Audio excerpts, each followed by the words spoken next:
Hello friends, आज हम पढ़ने वाले हैं pair of linear equations in two variables. ये क्लास 10th मैथ्स का थर्ड चैप्टर है। तो यदि आप मेरे चैनल पर नए हैं तो मेरे चैनल को सब्सक्राइब कीजिए और अपडेट पाते रहने के लिए बेल आइकन पर क्लिक कीजिए। और दो वेरिएबल्स की लीनियर इक्वेशन का जो स्टैंडर्ड फॉर्म होता है वो होता है ax plus by plus c is equal to 0। एक एग्जांपल देख लीजिए, x plus y is equal to 2। ये जो इक्वेशन है ये इस फॉर्म में नहीं है, तो क्या ये linear equation in two variables नहीं है? नहीं, ये linear equation in two variables है। देखिए, इसे हम इस फॉर्म में ऐसे ला सकते हैं, x प्लस वाई और 2 को यहां ले आए तो ये हो गया -2 इज इक्वल टू 0। अब ये देखिए ax by plus c is equal to 0, इस फॉर्म में इक्वेशन बन गई। तो ये होता है linear equation in two variables का स्टैंडर्ड फॉर्म। यहां पर अपने एक एग्जांपल लिया हुआ है, एक इक्वेशन ली हुई है। इससे हम देखते हैं कि linear equation in two variables होती क्या है। तो सबसे पहले तो लीनियर इक्वेशन की बेसिक प्रॉपर्टी, इसकी जो डिग्री होती है वो होती है 1। तो यहां पर देख लेते हैं, x की हाईएस्ट पावर क्या है 1, y की भी हाईएस्ट पावर क्या है 1। मींस इस इक्वेशन की जो डिग्री है वो हो गई 1। तो ये लीनियर इक्वेशन हो गई और इसमें दो वेरिएबल्स हैं x और y। तो इसलिए हम इसे कहते हैं linear equation in two variables. अब इस चैप्टर में जो हम पढ़ने वाले हैं तो इस टाइप की इक्वेशंस को हम पेयर्स में सॉल्व करने वाले हैं और पेयर्स में ही उनकी प्रॉपर्टी देखने वाले हैं। तो इस टाइप की जो इक्वेशंस हैं इसके लिए आपने ग्राफ भी ड्रॉ किए क्लास 9th में, बट अब हम दो इक्वेशंस के लिए पढ़ेंगे तो दो ग्राफ ड्रॉ होंगे, मींस दो लाइंस ड्रॉ होंगी। और जब भी हम दो लाइंस को एक ग्राफ में ड्रॉ करेंगे तो इसमें 3 केस मिलते हैं। तो उसमें से पहला केस है इंटरसेक्टिंग लाइंस का, मींस जब एक ही ग्राफ में दो लाइंस ड्रॉ होंगी तो फर्स्ट तो वो एक दूसरे को इंटरसेक्ट करेंगी। और ये हम जानते हैं कि जब भी दो लाइंस इंटरसेक्ट करती हैं तो वो एक ही पॉइंट पर एक दूसरे को टच करती हैं। मींस कोई एक ही वैल्यू ऐसी मिलेगी जो दोनों लाइंस की इक्वेशन को सेटिस्फाई करेगी। मींस इसका केवल एक ही सॉल्यूशन मिलेगा। तो जब भी लाइन इंटरसेक्ट करेंगी तो इसका यूनिक सॉल्यूशन होगा।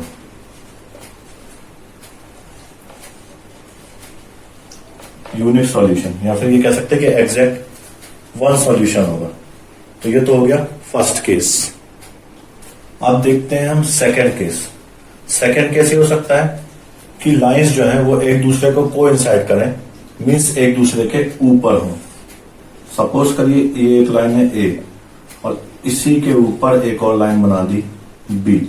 तो दोनों लाइन एक दूसरे के ऊपर ही हैं।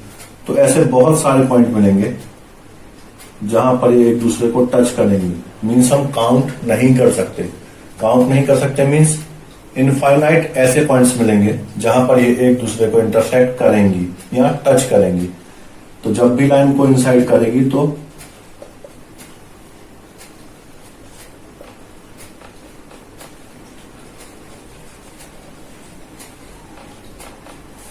इनफाइनाइट सॉल्यूशंस मिलेंगे। ये हो गया सेकेंड केस।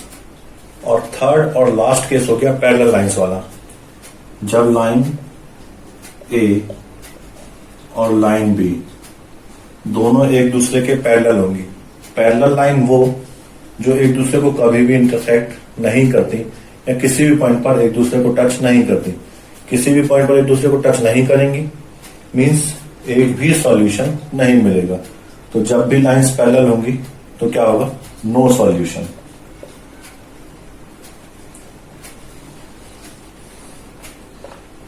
No solution. तो ये हो गया थर्ड केस। आइए कुछ प्रॉपर्टीज और देख लेते हैं। अभी तक जो हमने देखा उसमें सॉल्यूशन यूनिक है या इनफाइनाइट सॉल्यूशन है या कोई सॉल्यूशन नहीं है, यह बताने के लिए हमें ग्राफ ड्रॉ करना पड़ेगा। बट हम बिना ग्राफ ड्रॉ किए केवल इक्वेशंस देख के और उनको रेशियो को कंपेयर करके भी बता सकते हैं कि कैसा ग्राफ ड्रॉ होगा और कैसा सॉल्यूशन होगा। तो देखते हैं हम ये कैसे करेंगे। तो हमने सपोज कर लिया कि एक इक्वेशन है a1x plus b1y plus c1 is equal to 0 और दूसरी इक्वेशन है a2x plus b2y plus c2 is equal to 0। यहां पर हमने दो इक्वेशन इसलिए लिए कि हमने पहले ही देखा बताया था मैंने कि जो हम सॉल्यूशन करेंगे वो पेयर में ही इसे सॉल्व करेंगे। अब देखिए इसके रेशियो कैसे बनेंगे। तो पहला रेशियो मिल जाएगा a1 अपॉन a2, दूसरा रेशियो मिलेगा b1 अपॉन b2 और तीसरा रेशियो मिलेगा c1 अपॉन c2। और इन रेशियो के बीच में तीन कंडीशंस बनेंगी।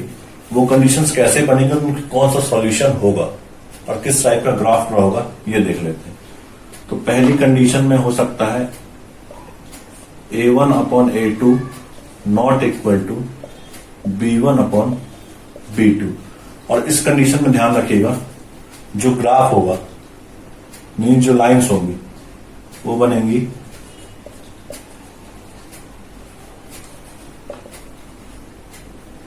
Intersecting lines. और अभी हमने देखा जब लाइन एक दूसरे को इंटरसेक्ट करेंगी तो यूनिक सॉल्यूशन होगा, यूनिक सॉल्यूशन। ये हो गई फर्स्ट कंडीशन। सेकेंड कंडीशन में क्या हो सकता है a1 upon a2 is equal to b1 upon b2 is equal to c1 upon c2। इस कंडीशन में होगा जो लाइंस होंगी वो कोइंसाइड करेंगी। मीन्स इस कंडीशन में हमें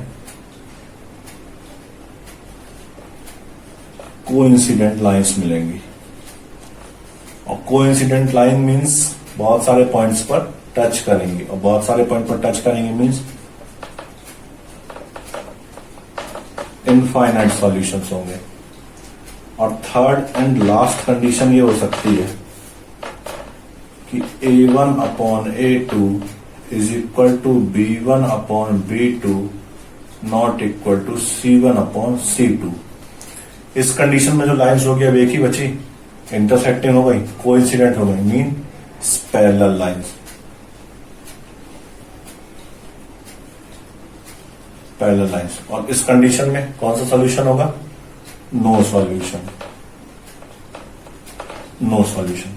तो ये हमारे तीन टाइप की कंडीशंस हो गई। रेशियो को कंपेयर करेंगे, फर्स्ट में अगर रेशियो इक्वल नहीं है तो इंटरसेक्टिंग लाइंस और यूनिक सॉल्यूशन।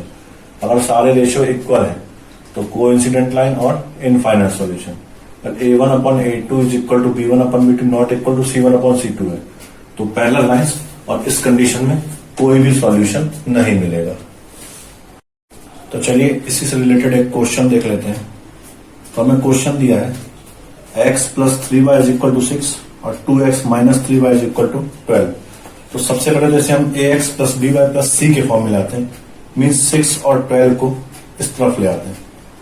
तो यहां से बन जाएगा x plus 3y minus 6 is equal to 0 और यहां से 2x minus 3y minus 12 is equal to 0। यहां से अपन a1 a2 b1 b2 और c1 c2 की वैल्यूज फाइंड कर लेते हैं। तो यहां से आएंगी a1 b1 और c1 की वैल्यूज, और यहां से आएंगी a2 b2 और c2 की वैल्यूज। देखिए यहां से a1 की वैल्यू क्या हो जाएगी, a1 मीन्स s का कोएफिशिएंट क्या है 1, b1 मीन्स y का कोएफिशिएंट 3 और c1 मीन्स कांस्टेंट माइनस 6। ऐसे यहां से a2 मीन्स x का कोएफिशिएंट 2, b2 मीन्स y का कोएफिशिएंट माइनस 3 और c2 मीन्स कांस्टेंट माइनस 12। तो अब यहां से क्या रेशियो मिल जाएंगे हमें, a1 upon a2 is equal to क्या हो जाएगा 1/2। ऐसे ही b1 upon b2 is equal to क्या हो जाएगा 3 अपॉन माइनस 3 मीन्स माइनस 1 आ जाएगा। और इसी टाइप से c1 अपॉन c2 क्या मिल जाएगा -6 अपॉन -12, माइनस माइनस कैंसिल, ये हो जाएगा 1/2। अब देखिए हम रेशियो को कंपेयर करते हैं, तो 1/2 not equal to -1 not equal to 1/2 means A1 upon A2 not equal to B1 upon B2। और इस कंडीशन में हमें इंटरसेक्टिंग लाइंस मिलती है।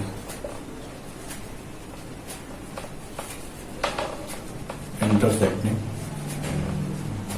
लाइंस, जब भी इंटरसेक्टिंग लाइंस मिलेंगी मीन्स इसका एग्जैक्ट वन सॉल्यूशन होगा, मीन्स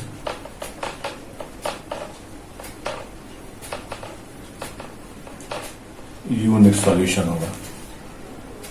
तो देखिए यहां पर एक चीज से कंफ्यूज मत होइएगा कि A1 अपॉन A2 और C1 अपॉन C2 की वैल्यू सेम है, क्योंकि हमें देखना है A1 अपॉन A2 और B1 अपॉन B2 में सबसे पहले रिलेशन। अगर ये दोनों ही इक्वल नहीं आते हैं तो सीधी सी बात है हम C1 और C2 से कोई रिलेशन देखने की जरूरत नहीं है।